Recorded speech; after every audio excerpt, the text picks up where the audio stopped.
Shit. All right, so let's go ahead and get started with our Tuesday. This is the second week of the Somatic Nurse Coach certification. So, welcome back. And I hope you reviewed last week's information and also did the inside assignment as well and turned that in if you want to. It's totally optional. Really, how you get credit for this whole certification is to go through the certification. And then at the end, you're going to spend about 30 to 45 minutes to 60 minutes with me and do a somatic session with me. That's how you pass. We don't do exams in here because I don't need to know that you know all this stuff. I just need to know that you are safe and secure and can communicate with somebody to be a somatic nurse. It's very simple. All right, so I'm excited to get into some stuff today, and we are going to be talking about chronic shame, which is so rampant in our society. Pretty much every person that I've had the honor of coaching or having as a client usually results back to shame. And it's not just from our external circumstances or people around us, it's also our own shame that we place upon ourselves. Whether you're a parent, I'm sure you have some shame around that. Like, I wish I would have done this when they were little, right? Or maybe you're a caregiver and you're a nurse already, right? But maybe you're a caregiver for kids or parents, and you might have some shame around that. So we have shame really around everything, but it's reframing and changing our mindset that we're going to talk about today that is very helpful in reducing chronic shame.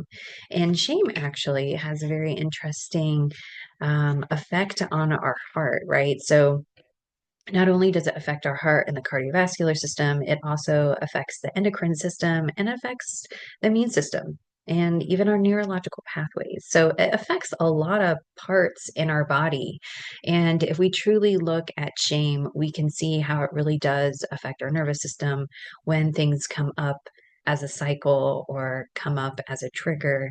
We can really kind of dive into that shame piece. So shame sits in our heart center. It sits in our heart chakras, or the anahata, which is also known as the heart chakra in yoga. If you're interested in some yoga terminology today, I'm going to throw some out at you.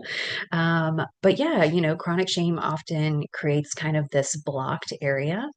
It also, manifests feelings of isolation, even difficulty receiving or being open to new experiences. So when we have a wall in our heart center, it might limit us to receiving good opportunities and goodness.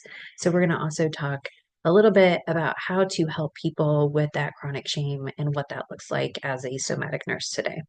So before we dive into all that goodness, we're just going to go ahead and be with ourselves for a second. So I'm going to lead you through a heart-centered meditation and breath work exercise here. So if you want to go ahead and take one hand or both hands, you can place them over your heart.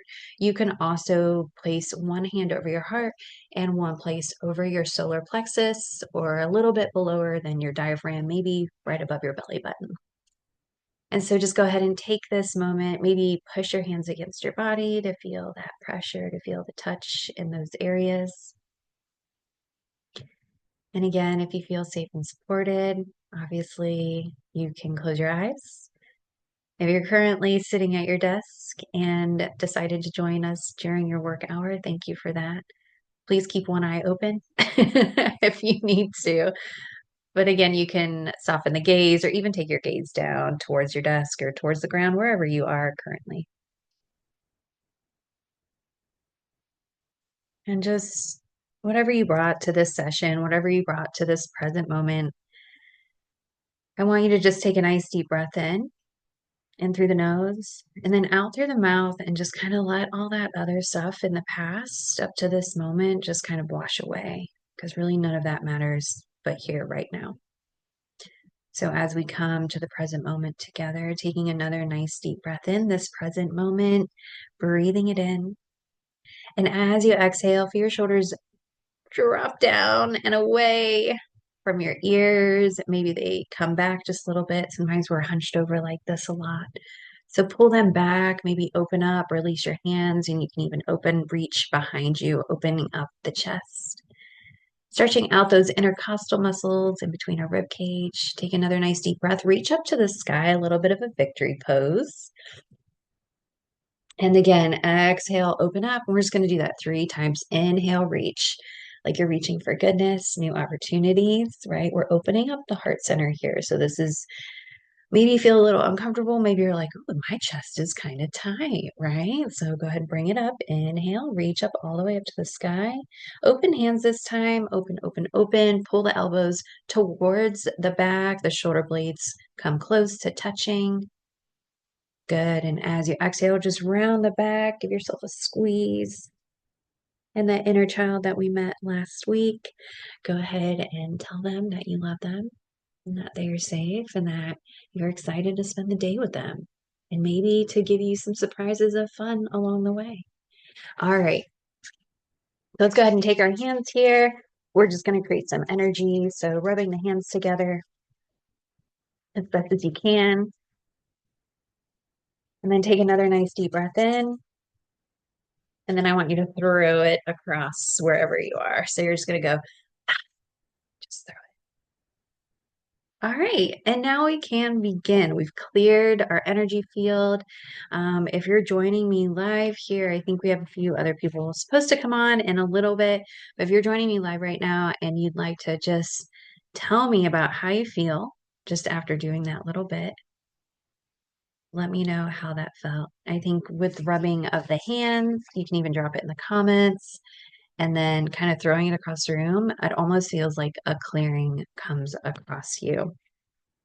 So kind of take that throughout the day. If there's other times where you're like, I feel kind of stuck or my energy feels low, rub your hands together, inhale, throw it across the room as you exhale. So that's another nice somatic exercise that you can do. Awesome, Matt. That's great to hear. Yeah, and we'll be doing it throughout the hour here together. So you'll feel already ready and juicy and vibed up to go ahead and continue out the day here. All right, so let's talk a little bit more about chronic shame. So when we look at chronic shame, it's a very interesting emotion, and chronic shame actually causes a lot of diseases and disorders. Um, and I mean, I truly believe chronic shame or heart-centered filled emotions can potentially kill you, right? If we look at the number one cause of death in the United States, I think it is still, and correct me if I'm wrong, or maybe somebody should GTS this. I believe it's heart disease is the number one cause of death in the United States, which is very interesting because if we look at how we deal with emotions in the United States and what we do when we do have heart problems in the United States, we usually go to our family doctor first, right? And then they give you a referral. And yes, that is a great book. Yeah. We'll talk about that in a minute. Yeah, that is a great book. Yeah, so when we come back to the heart and we understand that the number one cause of disease, death, and illness in the United States is heart disease, we really should be looking at how people are actually handling stress. Like it's kind of mind blowing to me when I have discussions with others and they're like, well, you need to get on statins and you need to get on beta blockers. It's like, well, hold the phone because that's just covering up symptomology, right? So, although you're not having those symptoms physically show up right now, right here, because you are on medication, so those medications are controlling those symptoms, it doesn't mean that chaos is still not happening underneath. If you're still having those symptoms, but you've just covered it up with a medication, it doesn't mean that you're still not dealing with those emotions. So you might be all jazzed and happy that now you're on a beta blocker or you're on some statin because now your heart's going to be able to function. But in reality, you're still not dealing with the root problem, which might be the death of a parent when you were 10 years old, right? Or it might be a very hard divorce or a breakup that you've had, right? Grief and shame come with so many experiences that we have as humans, right? So it's really important to start to understand that, yes, I can have these emotions, but I shouldn't let them linger, right? Because heart disease is a real thing. And I think it comes a lot from the emotional context that we do not allow to process due to society, right? Like, don't cry, little Johnny. That's you shouldn't be crying right now. There's nothing wrong. And he should be like, no, there is something wrong, and I'm going to cry and I'm going to process. So I would love to hear what you guys think in regard to having heart patients. I know when I worked with a cardiovascular doctor and I saw a lot of heart patients, many of those heart patients were kind of angry or upset about something. And it was like, that's what's wrong. Like, you're so angry. Like, let me give a hug. Let's get a hug, right? So I'd love to hear, have you guys had similar experience with patients that have some sort of heart issue, um, in regard to their emotional health? What has that looked like for your interactions? Not all at once. Um, yeah, I actually have a, personal experience with my mother-in-law. Actually, I wasn't caring for her, but she went into the hospital with symptoms that sounded very much like a heart attack.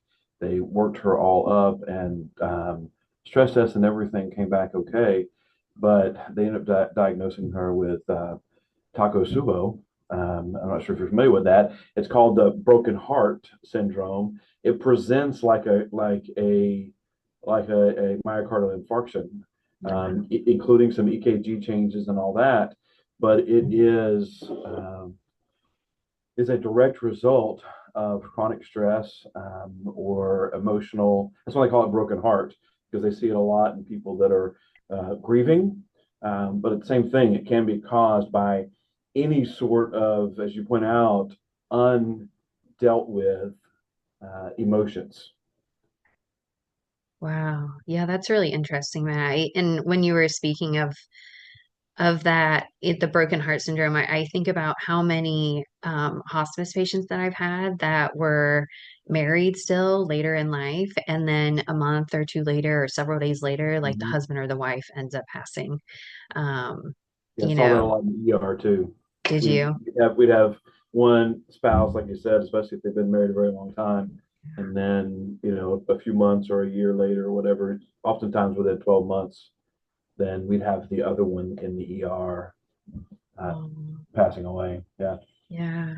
Yeah, it makes us, we're so connected, and I think when you're with somebody that long, whether it be your kids or a partner, and you form a heart connection. We know this by coherence. And so we have all these like little feelers out coming kind of out of our heart center about 6 to 8 feet. And it's almost like you cut off kind of like that life supply because it's kind of created this codependent heart relationship with somebody. So yeah, that's interesting. Yeah, thanks, Matt, for sharing. That's really interesting. Taylor, did you want to add or able to add to the discussion? I can't really think of a specific situation, but I mean, I've had similar situations to that, especially like oncology wise. We'll see husbands, wives, partners come in, and similar stuff will happen. Yeah, yeah, yeah.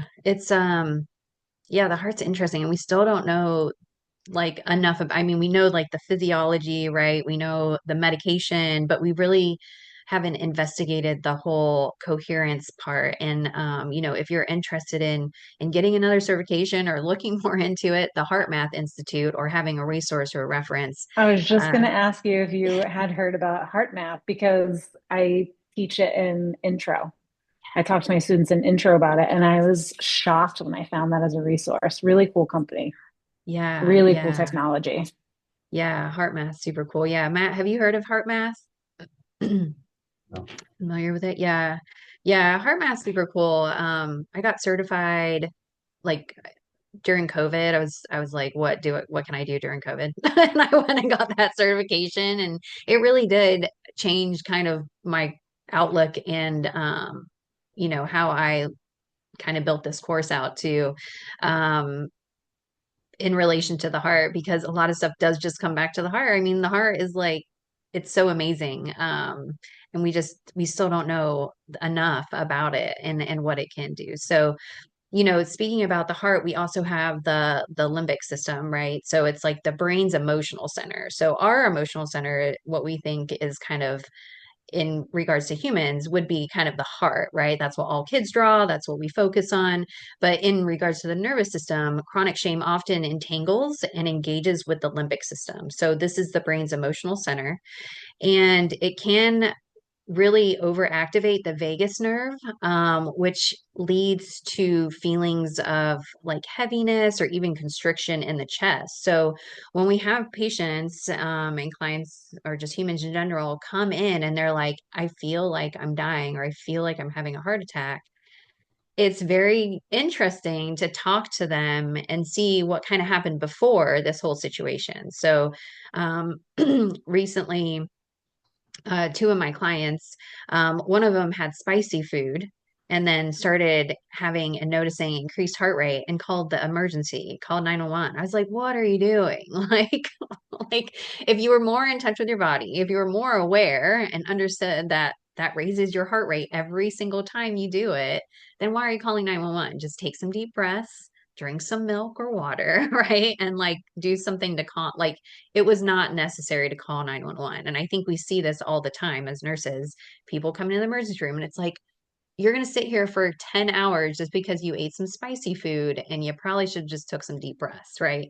Um, so it's interesting how we are just so unaware of our own symptomology and what's that connected to, right?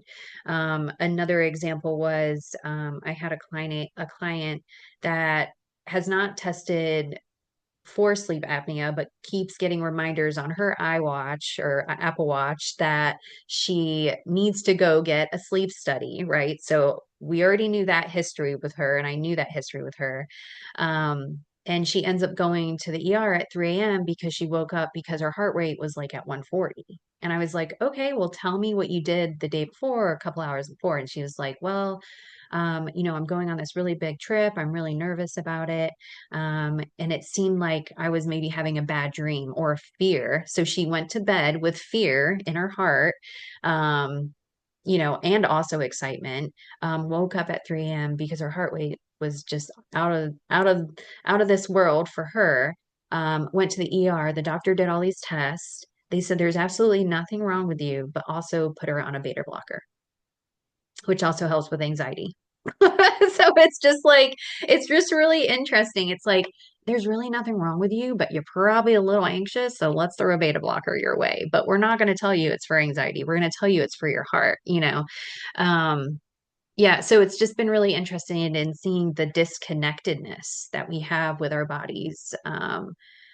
And it's like we've lived with this body for so long. Like I've been with this body for 41 years and shit, I still don't know stuff about it. It's like it's so mind-boggling how far we are away from connecting with ourselves. And things like this help us disconnect even more. And then also the busyness of life, right? Our society's like, where's those New Year's resolutions? Why aren't you at the gym? And it's like, this is a time to slow down. This isn't really a time to speed up. Winter's for slowing down. So we've just gotten so disconnected from the seasons, from the earth, and really somatics helps bring that back and it helps calm the nervous system.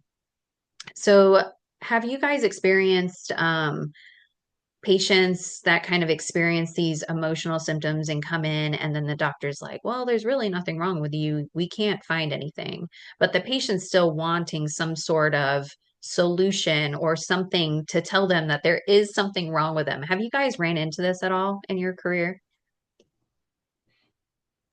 Yeah. It's almost 20 years Yes. in the ER. So the number of patients that we've discharged home to follow up with their primary care without an answer.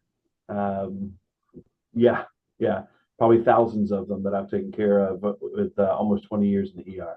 Wow. Yeah. Do you think much of that, Matt, was related in regard to like a emotional situation or a mental health? I at the time I didn't recognize that. Okay.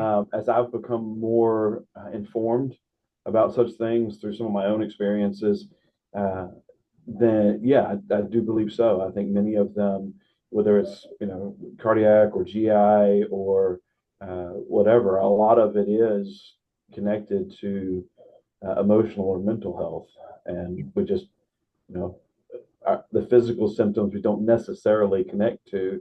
And unfortunately, when in Western medicine, we're not in tune enough to that. We just it's all body, body, body, body, body. But as you pointed out, sometimes the body is sending a signal about what's going on in the mental or emotional space, and we just jump straight to, oh, here's this medicine, or you know, without addressing the other. Yeah. Yeah. Yeah, and it's interesting because I still feel like those people, although they're referred out to their family doctor, they kind of keep going through that cycle like, "Hey doc, now I'm at my family doctor and I'm going to tell you that there's something wrong with me, but you're not taking in consideration the emotional piece, right? Or even asking me about any of the emotional piece." For example, somatic pain. Somatic pain is directly tied to emotional context. So we see many people that are going through big life changes, whether it's going to college, graduating high school, a death, getting married, getting divorced, right? Like the top 10 stressors of life. Those produce somatic symptoms. So many of the time when patients or clients are going to medical facilities and they're like, "Hey doc, I've had this pain that's just been with me for a year now, or for 5 years, or for 10 years, and I just can't quite get rid of it. And I don't know what's going on." And they throw all the meds at it and it still doesn't go away. That's a somatic disorder. So that is directly related to emotional.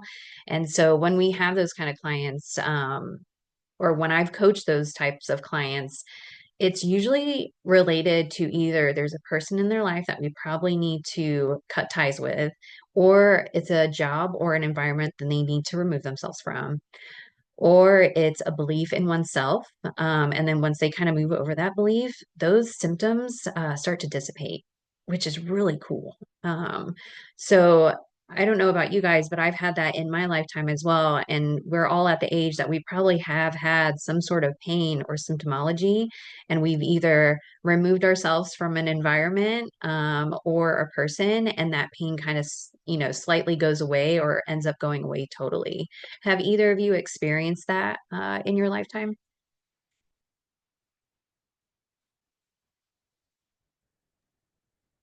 I think so. But I didn't know that that's what it was then or at the time. Yeah, that's interesting. Matt, have you noticed that? Yeah. Yeah, so yeah, it's a really interesting connection, and we can kind of see it with an example that I have, which is very common at the beginning of school year. A lot of school nurses see kids with upset stomachs. And usually that's in direct relation to anxiety or just having that feeling of this is a new place, this is new people, right? And so instead of talking those kids through, like, hey, these are the emotions you're having, or even coping ahead, and maybe the school sending out a couple emails a weeks before the school start and be, kind of start coaching your kid because your kid's about to start the school year again, right? It's We can manage our chronic shame and guilt and all of those emotions with various tools. And so we're going to dive in with some of those today. So the biggest thing though about chronic shame or in relation to shame is cultivating self-compassion, right? So obviously there's affirmations, but you also have to feel an affirmation. So I can't just be like, I'm worthy of love and acceptance. Like, are you? Because how you said it sounded a little bit iffy to me, right?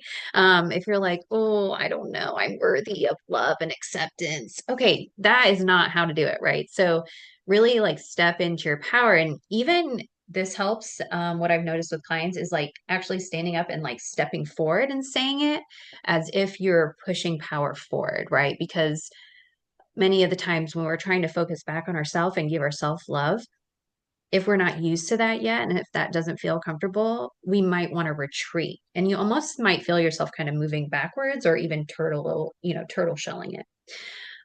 So, engaging in self reflection, journaling, all right, about the origins of the shame can identify those patterns. So, We talked about inner child last week, and we can look at some of these cycles or things that we do currently in our adult world, directly reflects what happened in our childhood. So if there's shame and guilt, um, or even unforgiveness around somebody, that really hits right in the heart center. So, if you have, a not so good relationship with your parents, right? Or if your parents have passed and you weren't able to have a good relationship with them, it really comes back to us to coming back to our heart center and just saying, like, hey, and you don't have to contact them at all. You can just be like, hey, I forgive you because you were just doing the best with what you had at the time, and that's it, right? Um, there's a beautiful forgiveness poem that you can say to yourself, and I might butcher it. It's Hawaiian. I think it's called Hapakapanono. I'm totally, I'm totally butchering that, but it's, um, I love you. I'm sorry. Please forgive me. Um, and if somebody wants to GTS, yes, have a good day, Matt. Have a good day. So this Hawaiian prayer is a great way to allow forgiveness to come out of you, but also to forgive the person without them knowing, right? Because they were just doing the best they can. That's all. They're human too, right? And it's their first time. So just coming back to a place of forgiveness, and it doesn't mean that you have to talk with that person again in your whole lifetime. It just means releasing the burden from yourself. Because if you carry that around, it's going to cause disease and disorder within the body, right? So looking through healing through connection, doing different therapies, getting supported with support groups, body centered approaches. So that's why we talk about somatic healing, and even touch therapy. So massage or even acupressure can help release some of these things out of our body that have been stuck, and not allowing flow to come through our body. All right. So, the first thing that we're going to talk about with managing the heart center in relation to grief and shame is heart opening practices. So, if you're a yogi or if you have experience in yoga or movement or even Chinese medicine, this might be very familiar to you. So, it's just kind of a little bit of a repeat, but we might look at it a little bit differently because we're coming from a somatic lens. So, sounds good. Thanks for coming, Taylor. We'll see you later. Have a good day. And so when we look at the chakra work, we're going to look at visualizing green light. So this might be very familiar, again, if you're coming from a yoga background, but we look at the heart center as this green light, and it's just kind of radiating warmth and acceptance as you breathe. So throughout the day, that's something you can instill, is just noticing a green light. It's like your go light, through your heart center. Yoga poses like camel pose, right? So camel pose is where you're kneeling and then you reach back, and you're going to reach for your folds of your knees, your calves, your ankles, or even your feet or beyond, right? And so it's opening up the center, the heart center of the chest. And so this is a really good thing to do, just because, as you know, this right now is our thing. If you look at my back is rounded, my shoulders come forward, my chest is compressed. So I'm not breathing like I need to, right? So my breath is going to be very shallow. It's not going to be very deep. And it might be short and constricted as well. So it's something to be very aware of within our heart center. So doing a lot of this, you can even, if there's a wall right here, I could come up to a wall and just really open this shoulder area. So if you're having headaches, if you're having neck pain, some of these openings of the heart can really help to release some of that stress that's within the neck.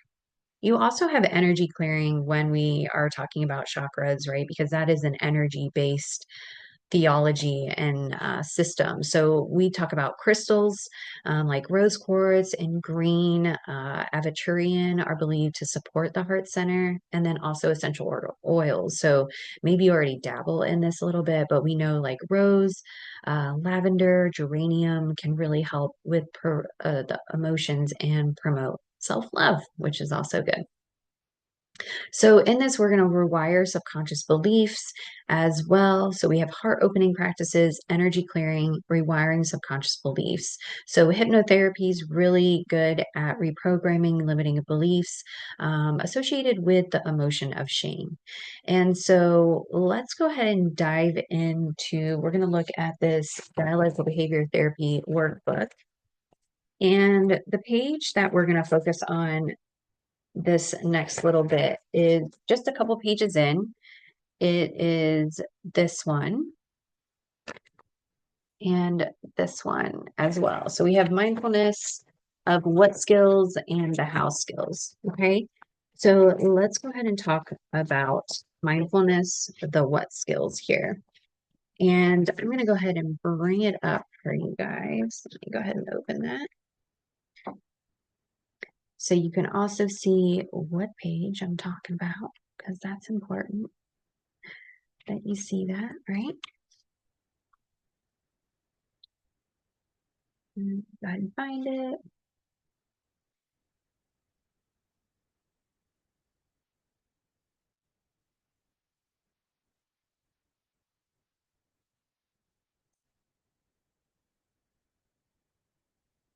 Not where it said it was. Give me 1 second.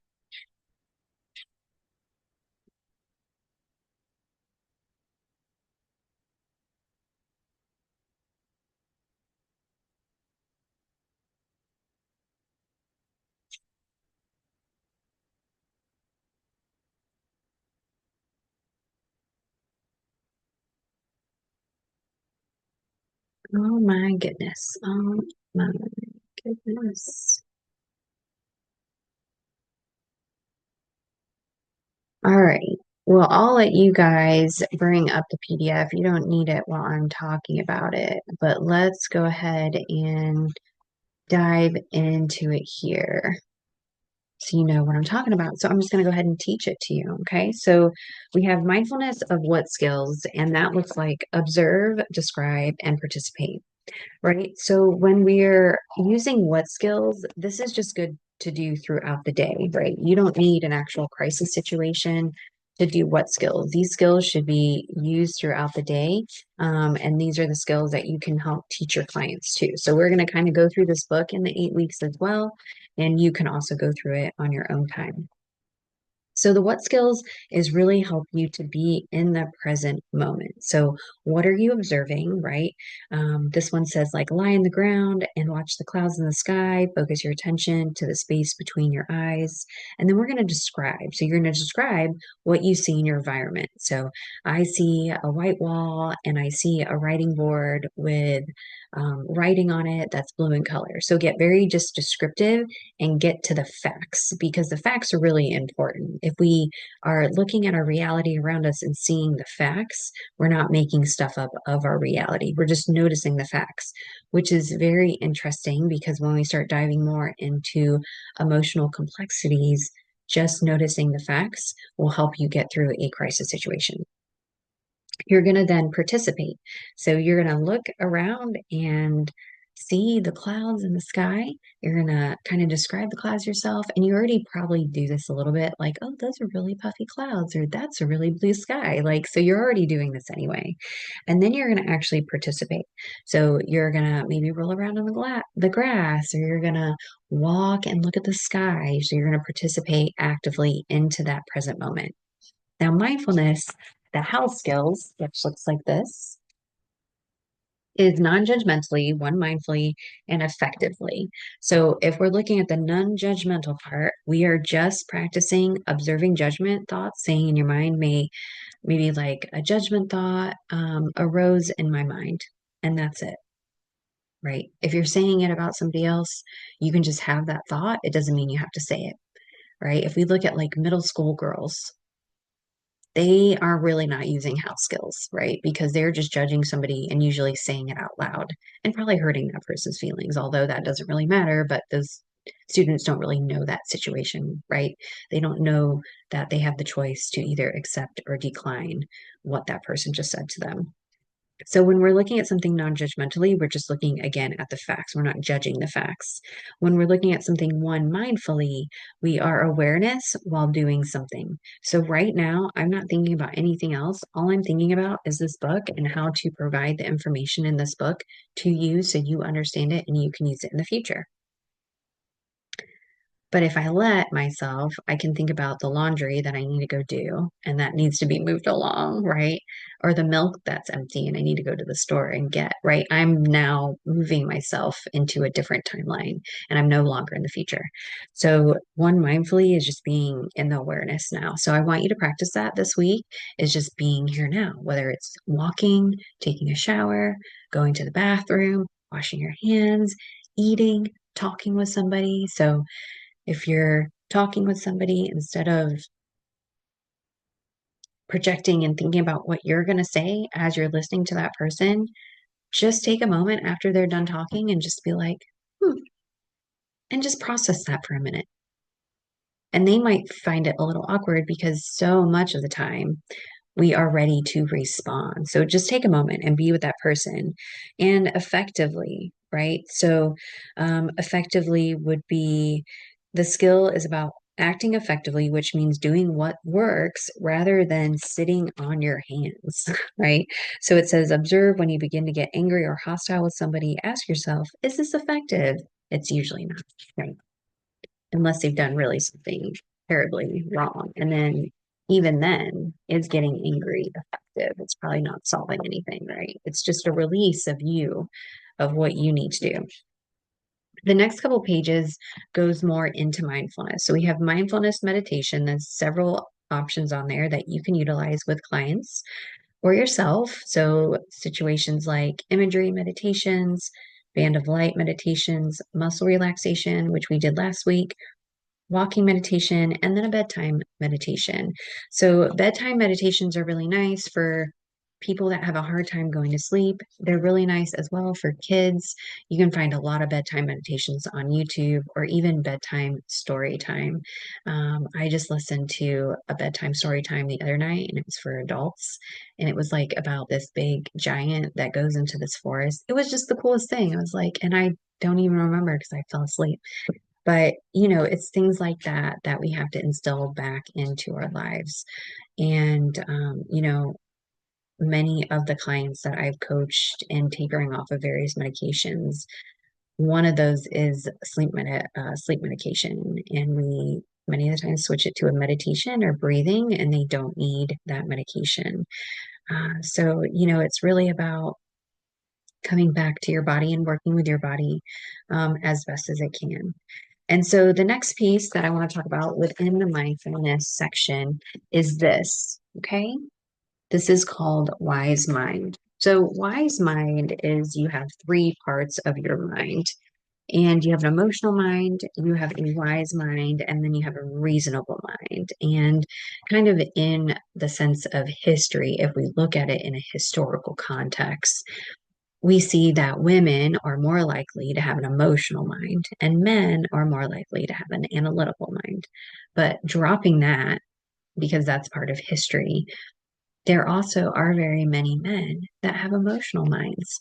But because due to history and our society, it pushes men to become more in that analytical sense. And they kind of drop the emotional part away or they don't want to feel. So, coming back to the emotional mind, the women piece, it's interesting because if we look at the context of being too much or you're too sensitive, those are actually gifts, right? And when we learn how to kind of regulate those things, maybe those outbursts, it doesn't become such a problem anymore because we learn skills to help us regulate our nervous system. So the emotional mind is definitely ruled by your feelings, by your moods, by your urges. It also dismisses facts and logic, and it kind of focuses on fantasy or even lies or non realism. It's also reactive and impulsive. So the emotional mind is really kind of the front of the vortex when we look at teenagers. Many times they're going to be more in that emotional mind. And so our reasonable mind, it looks like ruled by facts and logic, It dismisses values and feelings. It's cool, rational, and task focused. So you kind of have like opposite ends of the spectrum here when we're talking about emotions. But if we can come to the center, this is where we have wise mind like Confucius or Buddha.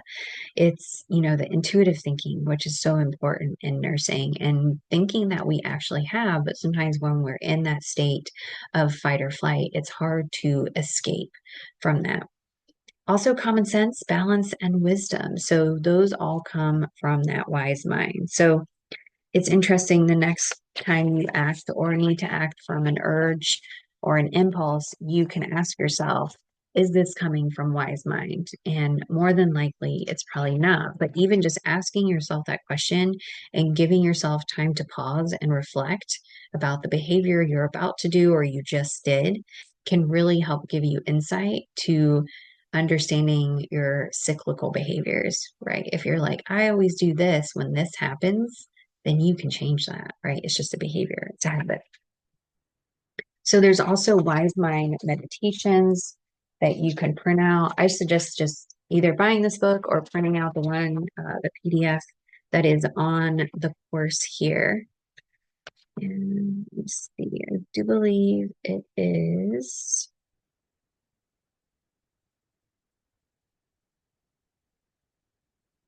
in there for you guys now. All right, so there is the somatic certification workbook, and then there's also this as well. So make sure you grab that. All right, so mindfulness of current thoughts is the next piece, and that's just observing the thought, adopting a curious mind. So you have a thought, and maybe the thought is, um, I want to call so and so. Okay, well, it might be because you're thinking of them or they're thinking of you, right? We have that interconnectedness at play.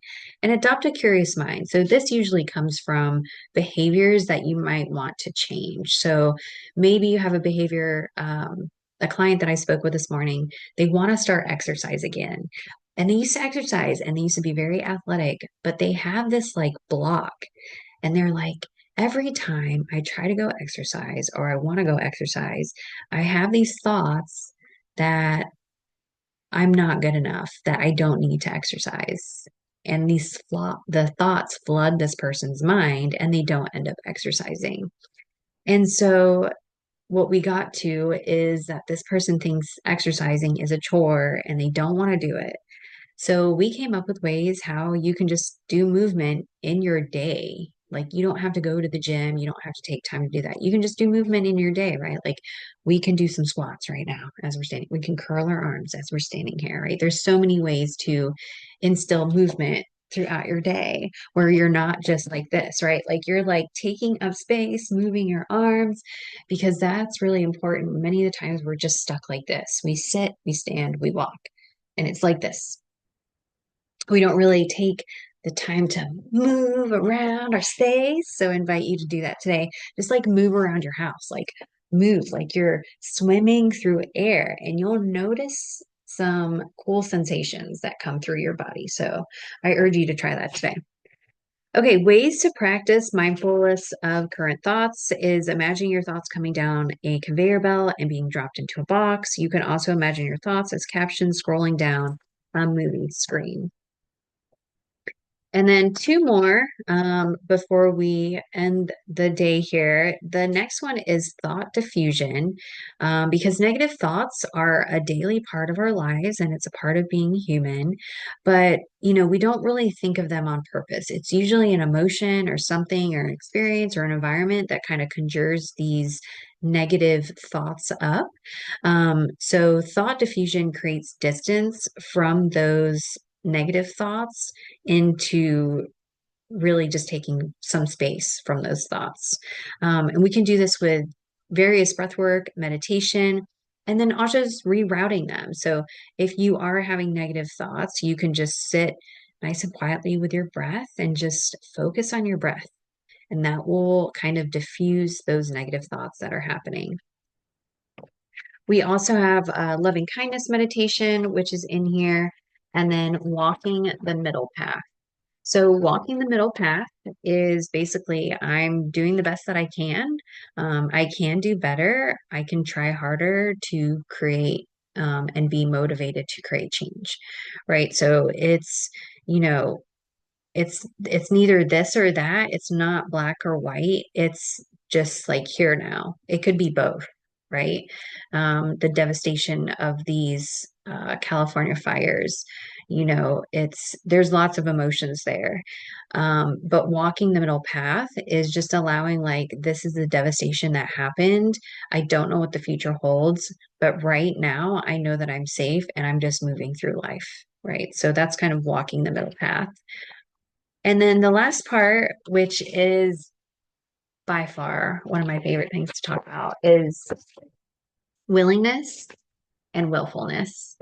And whenever I have this come up, I think of my rebelled teenage self. Maybe you were also a rebellion back in your day.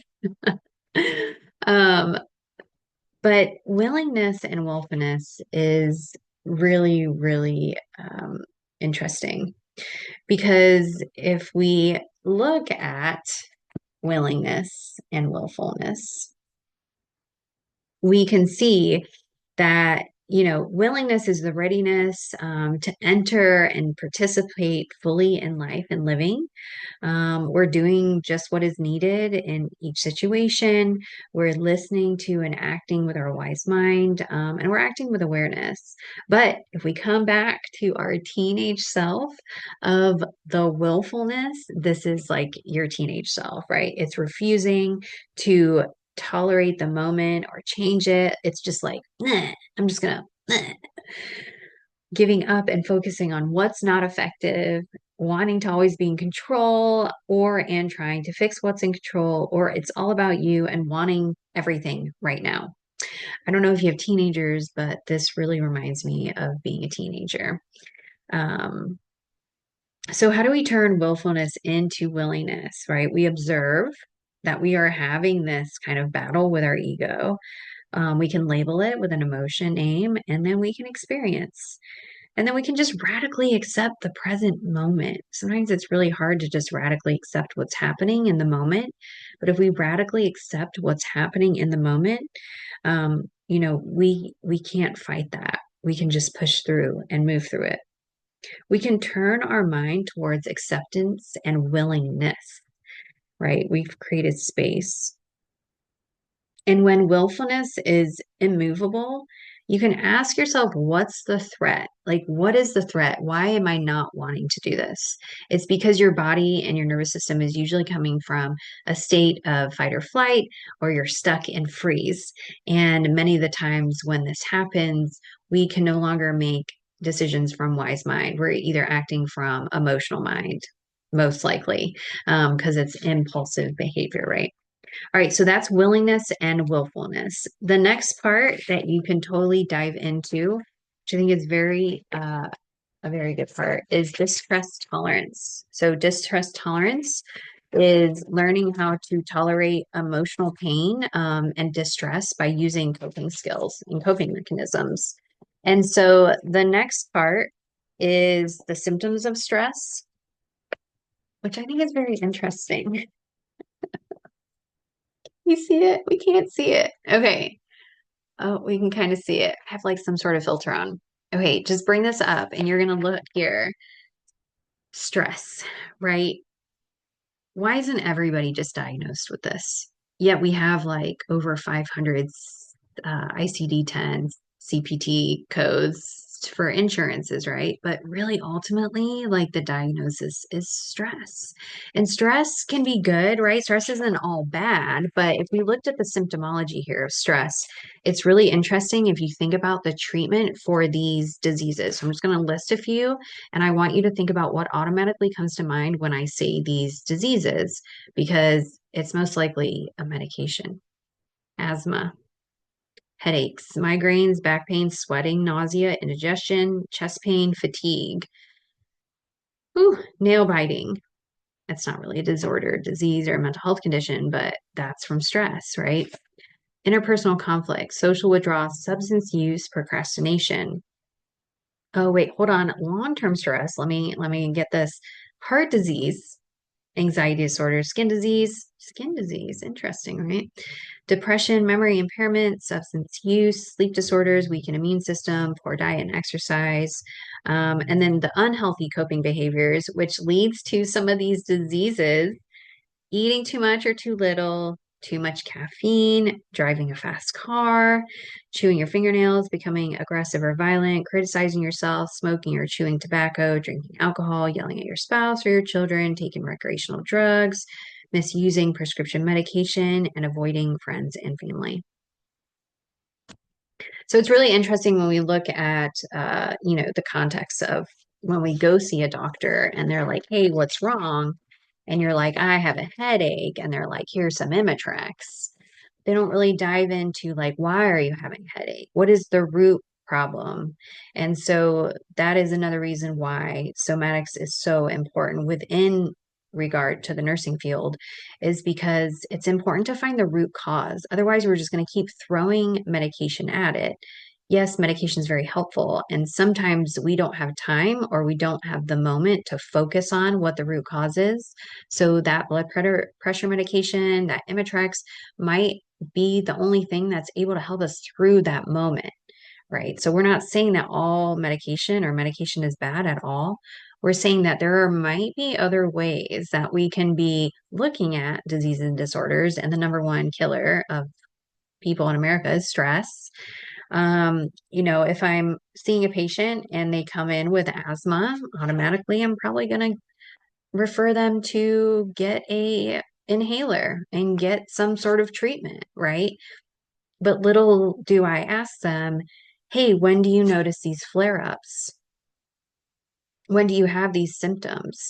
And sometimes their house is filled with environmental toxins such as mold or chemicals that they're unaware of, right? So we're starting to dive more into this, and you're going to see this throughout healthcare. And in naturopathic medicine, many of the times we come back to what is the root cause.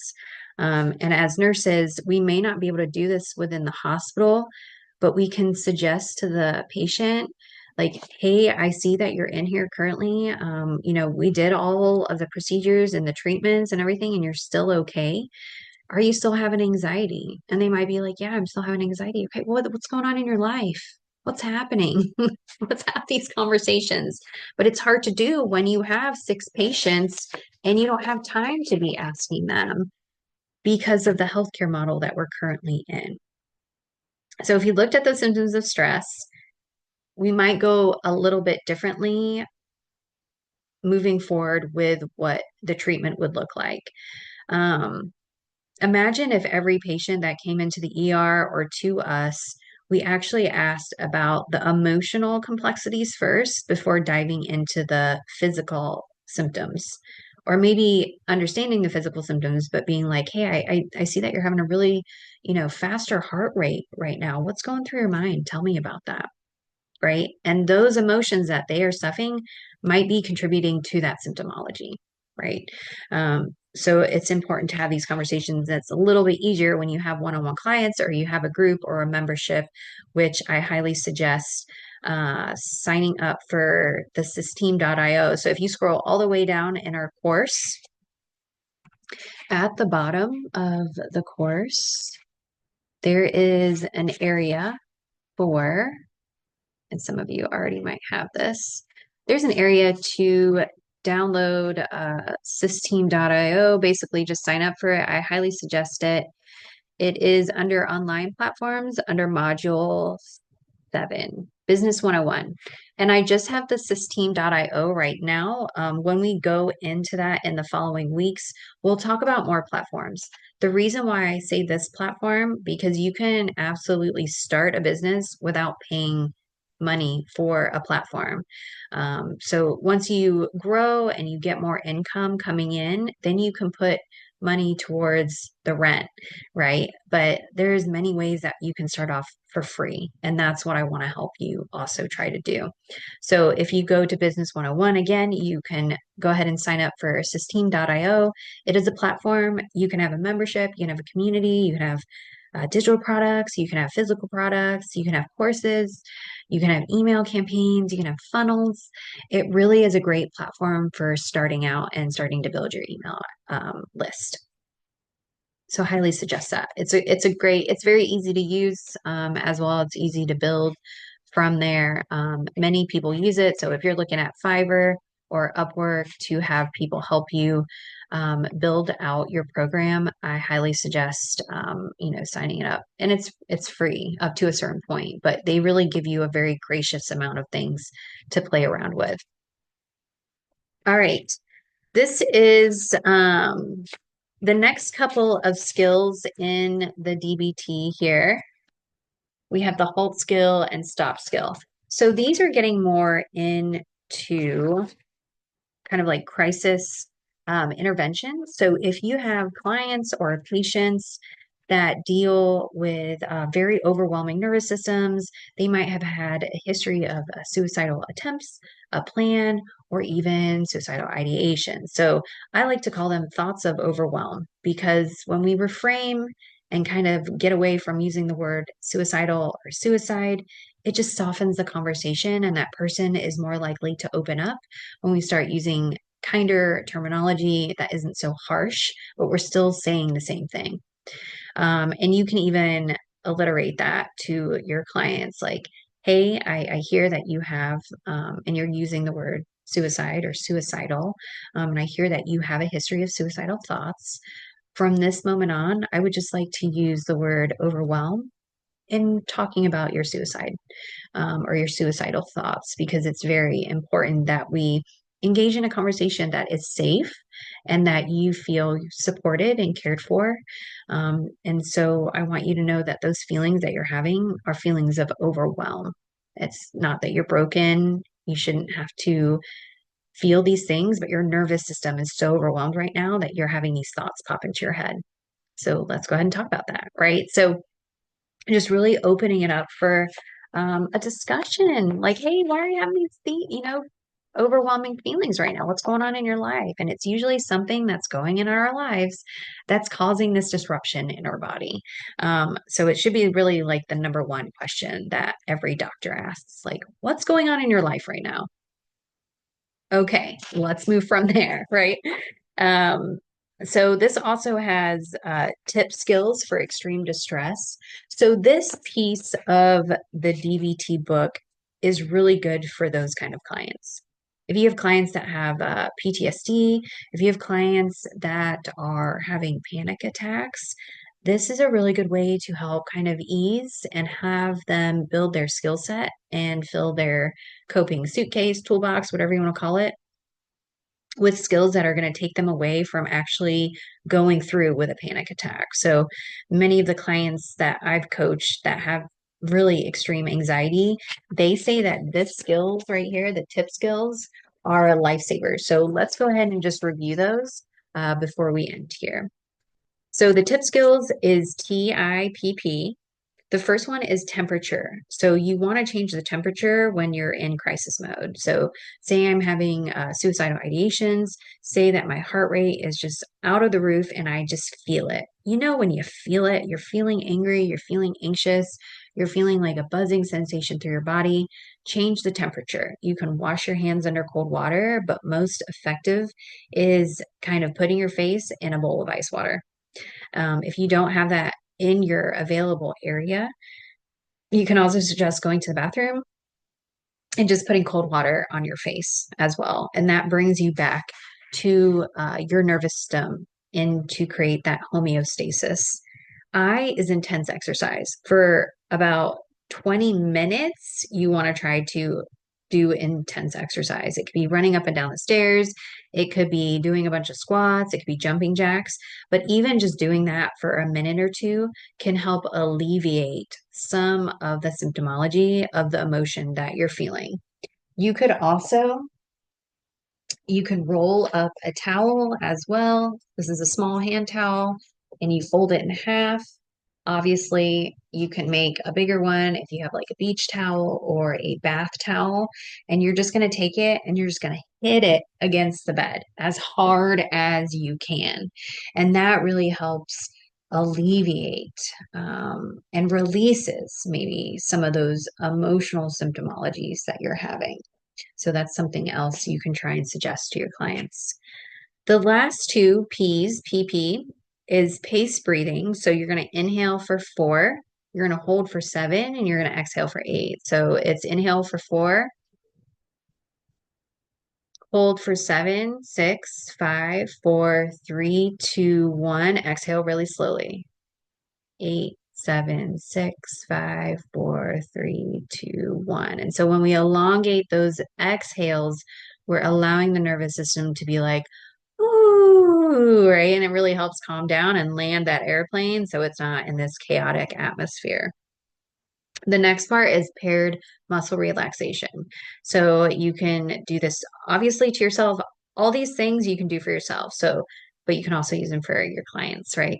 So paired muscle relaxation, you can start at the top with the face. As you breathe in, you squeeze all the muscles. As you exhale, you release. But you can also just do it as a whole body. So this is a really good one for kids. So if you're working with kids or have kids, when they're in a state of crisis or extreme distress with their nervous system, you have them stand with fists at the side of their hips and inhale and just squeeze your whole body. Go ahead and do it with me. Squeeze, squeeze, squeeze everything. Squeeze your butt. Don't forget that. Squeeze, squeeze, squeeze. And then as you exhale, let everything unsqueeze, right? Let everything unsqueeze. So that's a really good way too. And you might need to do it a couple times. It might just not be a one-time thing. So these are all skills that are really helpful in working with the somatics of the body. All right. So that is the distress tolerance. And the last one is accept. And I'll let you guys read over accepts, but it just talks about activities that make life more possible when it feels like it's impossible to live in that current moment. And that might be activities that you like to do, contribution. So, contribution is when we're focusing on others or another person. So, just doing kind things for others can help us get out of the uncomfortable feeling that we might be feeling at the time. Comparisons, right? So maybe think about a time, that was a little bit more distressing and how you actually got through that. You're here standing here today, right? Like you obviously got through that moment. So know that that was a really bad time and this is a bad time too, but you got through it. You can also use emotions, right? Um, do something to create a new emotion when you're feeling distress. So, if you're in a moment of sadness and you're like, man, I've really been sad kind of all day, like, do something else. What is emotion that you want to get to? Maybe it's happiness, joy, excitedness. Go do something. Just like walk outside and look at the sun and be like, yes. Right? It doesn't take dollar bills, y'all, to do some of this stuff. Really, any of this, because it's dealing with your body. Pushing away, right? Avoiding a painful situation or blocking it from your mind using a technique such as imagery.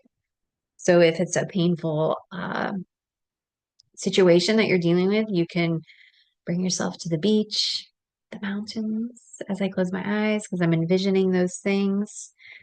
We can also talk about our thoughts. So, shifting our thoughts to a different state. And you can do this by just taking like the alphabet and naming things in your direct environment as you move through the alphabet, right? So A, um, let's see, what do I have an A? A, right? And so now you can see it's taking my focus from being in an emotional crisis or distress. And now I'm like, what the heck in my direct area is an A? And I might stand here for a good couple minutes because right now I can't find an A. Right. And you get so lost in that moment of like, where's the A, that you start to diffuse that emotional complexity that is going on in your nervous system. It's really a cool thing. And it's really great for kids. And then sensation. So find a safe place. And then you're just going to start touching stuff. So, right, this is a good thing to kind of do. Take your mind off of it. Touching paper, feeling the smoothness or the roughness, feeling the corners of it that feels sharp. So doing things that will distract you basically from the present moment. But that distraction is a healthy distraction, right? Maybe holding an ice cube, you're like, oh, that's so cold, or taking a bath, taking a shower, going outside if it's really cold, and just like breathing it in, breathing that cold air in. Because our body needs these things to live. And so stress, obviously, we can't get away from stress. Stress is good and bad and indifferent, but we can use these skills to help navigate our bodies somatically. And so, last but not least, I want to suggest two books that are super, super duper good. The first one is, I call it my Bible, and it literally feels like a Bible. And it's like the pages are even very biblical. It is The Body Keeps Score. Um, you have probably heard of this awesome book by Bess van der Kolk, and it's a great book. It's just great. It's great. Actually, my bookmark is one of my birthday cards that one of my friends gave me. It's this handsome tan fella. It's one of my bookmarks, but there's lots of good stuff in here. So that is a good reference book and a good book to read. And if you don't want to read it, you can just chat GTP, give me a summary of The Body Keeps Score. The next book is You Are the Placebo, and this is by Dr. Joe Dispenza, revolutionary. He is all about learning how the mind is so powerful. And so on page 197 and 195, I believe, it talks about coherence and incoherence. And those two terms are very similar to the heart math that I talked about earlier in our session together today. They talk about heart coherence, right? So when everything's kind of flowing, when everything feels good, we're in coherence. When our nervous systems are in a disarrayed state, they're incoherent. And it kind of looks like the waves of like an EKG machine, right? So when we're in coherence, we look like this. When we're not in coherence, it looks kind of like a jumbled EKG machine, right? Because our bodies are energy.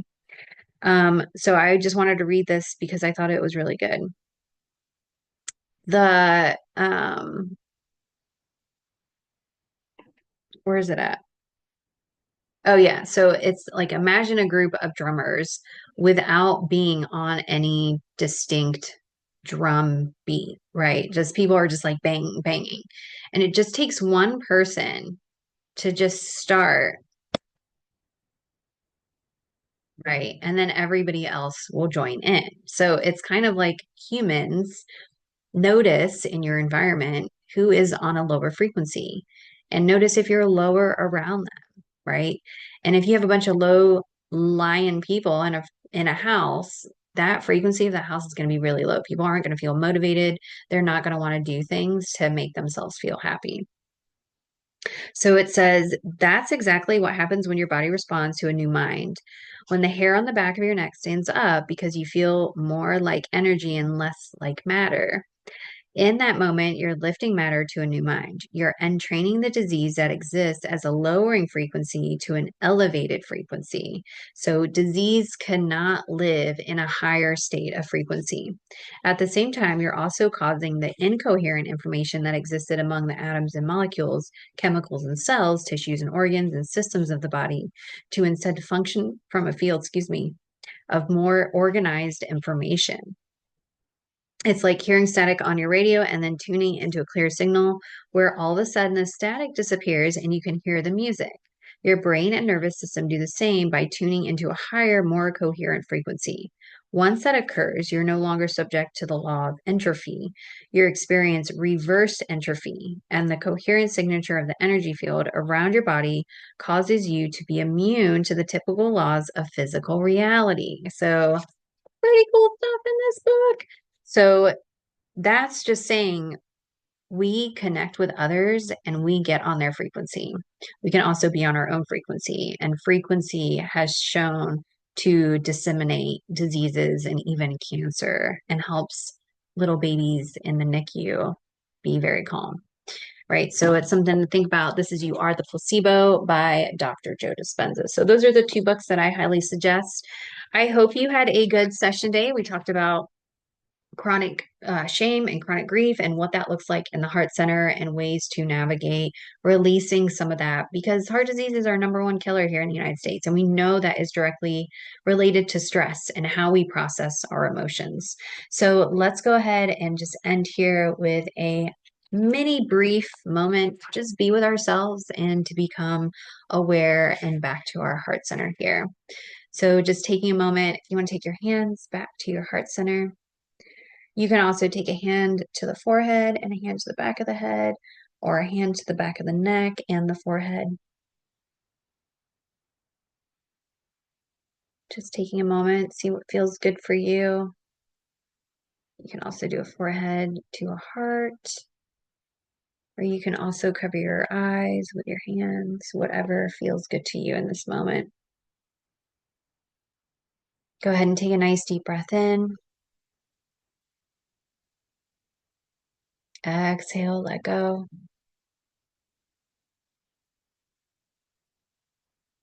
Drop your shoulders down away from your ears and take a deep breath in.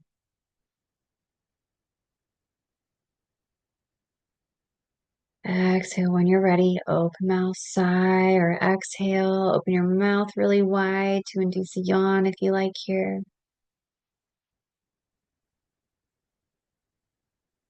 And breathing in nice and deep. Inhale deeply. Feeling the points of connection to the ground, to the chair, to the bed, whatever you're sitting on, standing on, laying down. Exhale gently. And one more beautiful breath here, just celebrating that we get to take a nice deep breath. We get to breathe. We are given this gift of breath. And it is for us to use as we so choose as we move through this journey of life. And our breath is directly related to the state of our nervous system. So every time we come back to our breath, it's like we're saying, hello, I'm here, I'm safe, I've got you.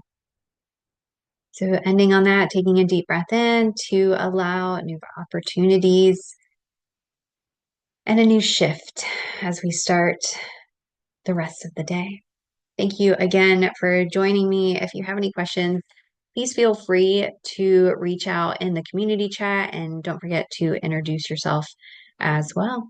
I'll see y'all soon. Have a great day. I'll see y'all on Thursday. So I'll see you then. Same link, same time, same place.